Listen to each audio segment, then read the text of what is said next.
Hello, and thank you for stopping by the Massachusetts Beer Reviews channel of YouTube.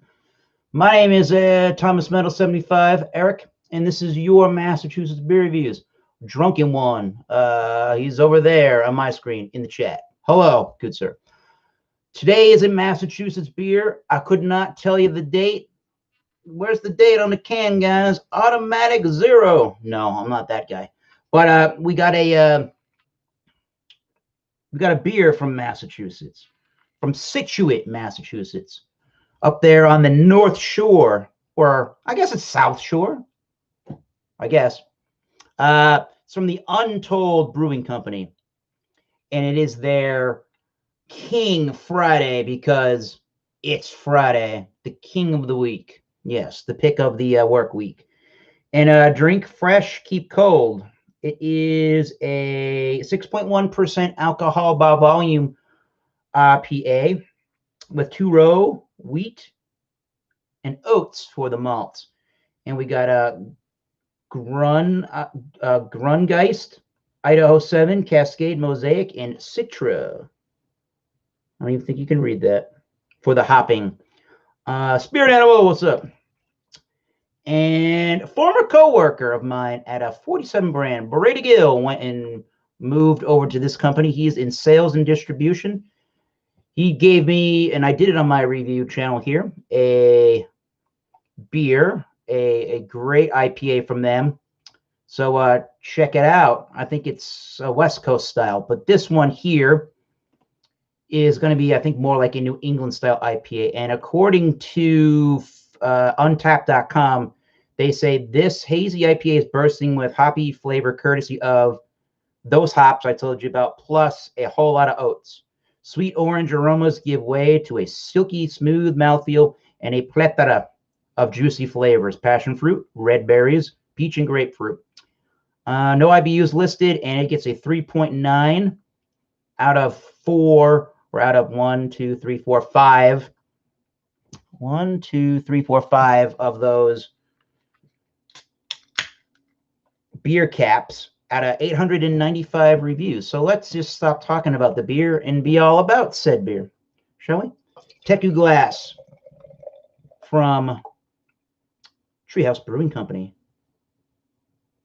All right, not the whole beer, but close. Yeah, what we got is that bright orangey, in your light lemony yellow, but it's definitely a bright orange color. Lots and lots of carbonation. And we got a there's my gangly finger. We got a 2-finger head on that bad boy. And this smells very, very, very clean, like good, clean water source.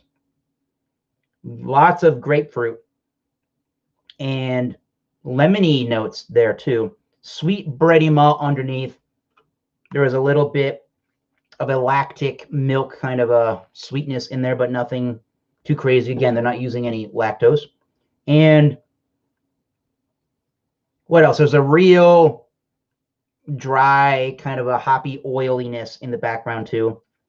There's a little bit of that green Woodstock 1969 kind of herbal.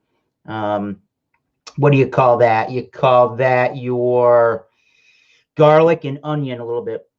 But it smells like a nice clean beer that's going to have a moderate amount of the bitterness. King Friday, King of the week. Let's start the weekend right. Cheers, everybody. Cheers, Brady Gill.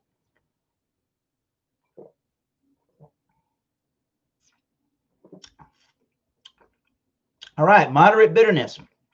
Definitely. I would think it's in your 30, 40, upwards of 50 percentile range. It's a lot of lemony, oily notes right up front in that beer.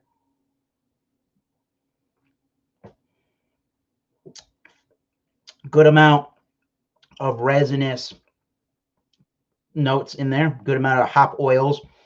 Good amount of like the grapefruit pith and like the grapefruit peel. Definitely a very citrus juicy, like real juice kind of upfront flavors in that one.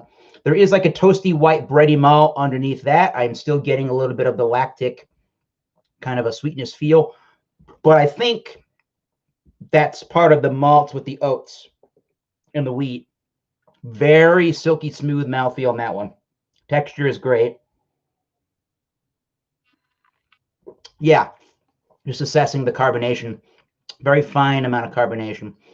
So you're left with a little bit of a film, not like a film, but like an oily texture in the mouth. Very lemon, oily, not like Pledge. Not that I've ever had Pledge in my life. I've used it. It reminds me of that smell of Pledge somewhat. If you could taste the smell of Pledge. Definitely very citrus fruit up front. I would say it's on the light side, but towards straight up medium on the mouth feel and the body. Crisp, clean, ultra refreshing. Very silky smooth. Very easy drinking stuff. You can't drink this and complain that it's too big of a body or it's hard to drink in any way. But yeah, tons of that dank grapefruit and lots of lemony / pineapple. There is pineapple. Definitely like a lemon oiliness to it. Great beer. I forget how much I paid for this can. It was probably $4 and change. I bet you maybe even in the 3 something range. I just bought a single just to try. But yeah, this will be a candidate for a 4-pack for sure. Brady Gill's company, Untold Brewing, doing amazing things since October 2017. They're one of the better beers I think I've had from a company I have not had a bunch of beers from, but I'm seeing them in my store, my local area now, so I would buy more. What would I rate said beer?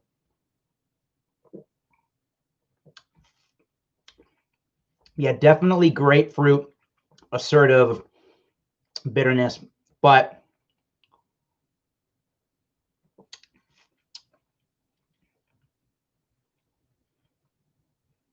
pretty clean. That's right where the cleanliness starts to kick in the finish. So, I mean, 93. I mean, this is really excellently good beer. I think for my liking, it might raise the sweetness level, which wouldn't be a problem to me in my book.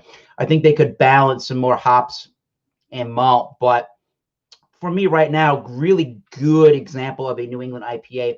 And if you like the New England style IPA on a little more of a bitter side of things, even like slightly piney in a way with the Cascade, if you like your New England IPAs with a little more bitterness, this one will intrigue you and it's delight you. And this is doing all of that to me. I just think a little more balance with the malts, even a greater score. But 93 is a go out and get it beer from me. So yeah, 93 for the King Friday on a Friday, December 11th, 2020 evening. Cheers to you all out there in YouTube land.